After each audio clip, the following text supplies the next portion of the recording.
Verdi Sambo saat ditanya pimpinan ikut menembak atau tidak. Kalau saya tembak, pecah kepalanya. Terdakwa Verdi Sambo sempat berbohong kepada pimpinannya dengan menyebut tidak menembak Brigadir Nofriansah Yosua Huta Barat alias Brigadir J.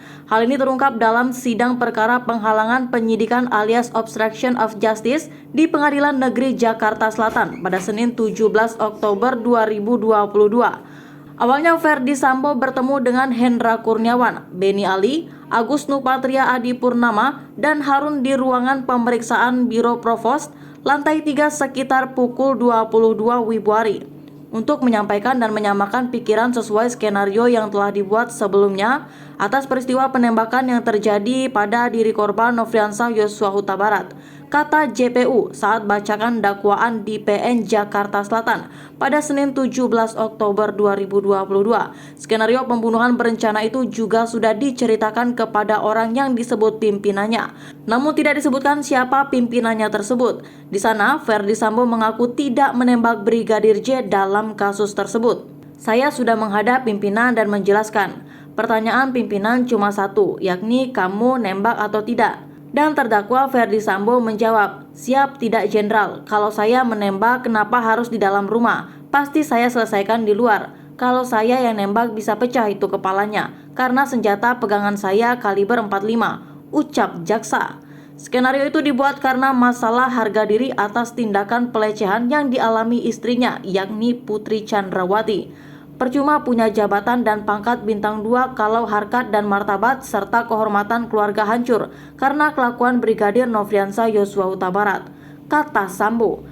Dengan begitu mantan Jenderal Bintang 2 itu kembali menegaskan kepada para pejabat Propam Polri yang merupakan bawahannya untuk diproses sesuai skenario palsunya tanpa menyinggung kejadian di Magelang. TKP, keterangan saksi, dan barang bukti sudah diamankan. Untuk kejadian di Magelang tidak usah dipertanyakan. Berangkat dari kejadian Duren 3 saja, baiknya untuk penanganan tindak lanjutnya di Paminal saja, ucapnya.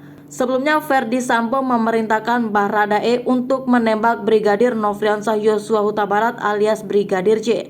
Awalnya, Bribka Riki Rizal dihampiri oleh Kuat Ma'ruf jika Verdi Sambo meminta Riki dan Brigadir J untuk masuk ke dalam rumah dinas di Duren 3, Jakarta Selatan pada Jumat 8 Juli 2022. Selanjutnya, Riki menghampiri dan memanggil Brigadir J yang saat itu berada di samping rumah dinas. Kemudian atas penyampaian saksi Riki Rizal Wibowo tersebut menyampaikan korban Nofriansah Yosua Huta Barat tanpa sedikit pun merasa curiga berjalan masuk ke dalam rumah melewati garasi dan pintu dapur menuju ruang tengah dekat meja makan diikuti dan diawasi terus oleh saksi Riki Rizal Wibowo dan saksi Kuat Ma'ruf, kata JPU. Sesampainya di meja makan, Verdi Sambo langsung memegang leher dan mendorong Brigadir J ke depan sehingga posisi Brigadir J tepat berada di depan tangga dekat kamar Putri Chandrawati. Setelah itu Verdi Sambo meminta kepada Brigadir J untuk jongkok di hadapan Verdi Sambo. Selanjutnya Brigadir J kebingungan akhirnya jongkok sambil mengangkat tangan. Lalu korban Nofriansah Yosua Huta Barat sambil mengangkat kedua tangannya menghadap ke depan sejajar dengan dada, sempat mundur sedikit sebagai tanda penyerahan diri dan berkata, ada apa ini? Selanjutnya terdakwa Verdi Sambo yang sudah mengetahui jika menembak dapat merampas nyawa, berteriak dengan suara keras kepada saksi Richard Eliezer Pudiang Lumiu dengan mengatakan, woi kau tembak cepat, cepat woi kau tembak, sambung JPU. Atas perintah Verdi Sambo, Baradae akhirnya menembak Brigadir J sebanyak 3 kali atau 4 tembakan hingga korban terkapar penuh darah. Setelah itu Verdi Sambo juga ikut menembak Brigadir J sebanyak 1 kali untuk memastikan Brigadir J meninggal dunia. Kemudian terdakwa Verdi Sambo menghampiri korban Nofriansah Yosua Huta Barat yang tergeletak di dekat tangga depan kamar mandi dalam keadaan terlungkup masih bergerak-gerak kesakitan.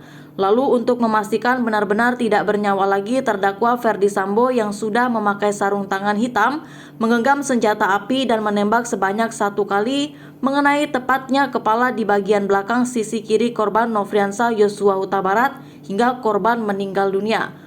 Ucapnya lagi, adapun Verdi Sambo didakwa dengan pasal 340 subsider, pasal 338 KUHP Junto, pasal 55 KUHP Junto, pasal 56 KUHP yang menjerat para tersangka di mana hukum maksimal mencapai hukuman mati.